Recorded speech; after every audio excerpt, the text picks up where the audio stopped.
कुंजीर तालमीचे वस्ताज निवृत्ती मारणे यांच्या नावाने पुणे महानगरपालिकेने एका रस्त्याला नाव द्यायचा निर्णय घेतलेला आहे.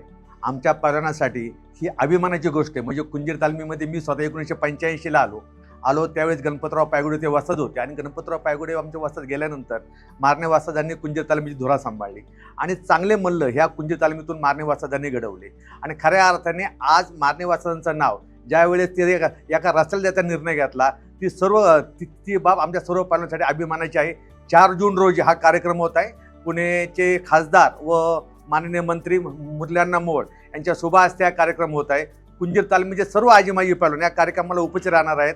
फक्त हा कार्यक्रम फक्त कुंजीर तालमी पुरता मर्यादित न राहता महाराष्ट्रातील पुणे जिल्ह्यातील सर्व पैलवान या कार्यक्रमात उपस्थित राहावेत अशी मी सर्वांना विनंती करतो. आणि आपण सर्वांनी एकत्रित येऊन मारणे वस्तादांच्या स्मृतीला अभिवादन करू आणि आपण सर्वांनी त्या कार्यक्रमात उपस्थित राहावी अशी विनंती करतो. जय हिंद, जय महाराष्ट्र.